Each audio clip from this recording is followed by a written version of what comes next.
కేంద్ర ప్రభుత్వ సహకారంతో ఫతేనగర్లో సమస్యలు పరిష్కరిస్తామన్నారు బీజేపీ అభ్యర్థి కె మహేందర్. గతంలో గెలిచిన కార్పొరేటర్లు ఫతేనగర్ను పట్టించుకోలేదని విమర్శించారు. డ్రైనేజీ, వాటర్ సమస్యల్ని తీరుస్తామని హామీ ఇచ్చారు. టీడీపీ సాయంతో డివిజన్లో గెలుస్తానని ధీమా వ్యక్తం చేశారు మహేందర్.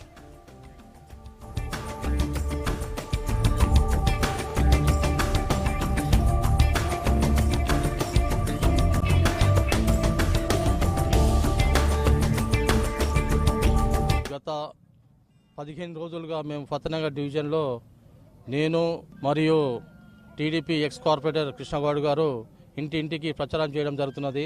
ఈ డివిజన్లో ఉన్న సమస్యలు 70 to 80% అన్ని గతంలో ఉన్న మా మిత్రపక్షం అభ్యర్థి అయిన మిత్రపక్షం టీడీపీ కార్పొరేటర్ గారు సాల్వ్ చేశారు.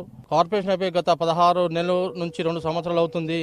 కానీ మేము ఆ డివిజన్లో చేసిన అభివృద్ధి పనులు అదే అట్నే ఉన్నాయి. కానీ మరి ఇంతవరకు ఏది అభివృద్ధి పని కానీ మొన్న మంచినీళ్ళు వచ్చినప్పుడు అయితే రోజు మురికి నీళ్ళు వస్తున్నాయి. మేము ఉన్నప్పుడైతే మా అభ్యర్థి కృష్ణగౌడ్ ఉన్నప్పుడు మేము ఇవన్నీ చర్యలు తీసుకొని ఇంటింటికి శుద్ధి నీరు సరఫరా చేసాము. ఇప్పుడు బస్సులోకి వెళ్ళినప్పుడు మహిళలు అందరూ ఇదే చెప్తున్నారు, మొత్తం మంచినీరు అంతా మురికి నీరు వస్తుందని తెలియదు.